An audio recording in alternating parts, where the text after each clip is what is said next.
Islamabad railway স্টেশনের operational কার্যক্রম বন্ধ, চরম উৎকণ্ঠা ও ভোগান্তিতে যাত্রীরা। ঈদগাহ কক্সবাজার থেকে এম আবু হেনা সাগরের তথ্যচিত্রে দেখুন বিস্তারিত।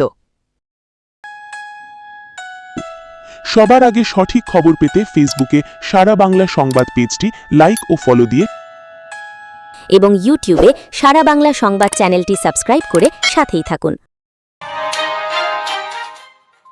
ঈদগাহ উপজেলার ইসলামাবাদ রেলওয়ে স্টেশনে অপারেশনাল কার্যক্রম বন্ধ হয়েছে। জ্বলছে না সিগন্যাল বাতি, চরম উৎকণ্ঠা ও ভোগান্তিতে যাত্রীরা। দোহাজারী কক্সবাজার রেলওয়ে প্রকল্পের অধীনে 9টি রেলওয়ে স্টেশনের মধ্যে শুধুমাত্র ইসলামাবাদের রেল স্টেশন কার্যক্রম স্টেশন মাস্টার সংকটের কারণ দেখিয়ে স্থগিত করা হয়। এই স্টেশনের দুই পাশে 2 স্টেশন ডুলাহাজারা ও রামু স্টেশন চালু রয়েছে।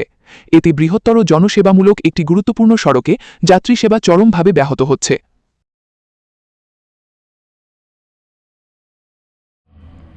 ইসলামাবাদ রেল স্টেশনে লোকাল ট্রেন আগে প্ল্যাটফর্ম সংলগ্ন লাইন দিয়ে চলাচল করায় যাত্রীরা সহজে এবং তুলনামূলক নিরাপদভাবে ওঠানামা করতে পারত।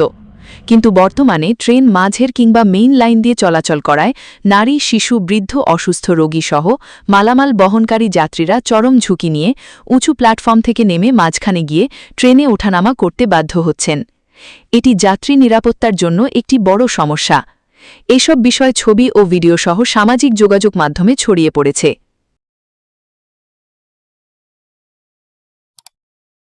কদিন ধরে স্টেশনের সিগন্যাল বা লাল বাতি জ্বলতে দেখা যাচ্ছে না। এ বিষয়ে ইসলামাবাদ রেলওয়ে স্টেশনের মাস্টার আব্দুল কাইয়ুমের সাথে ফোনে কথা হলে চলতি মাসের 2 জুন থেকে এই স্টেশনের অপারেশনাল কার্যক্রম বন্ধ ঘোষণা করা হয়েছে বলে জানান তিনি।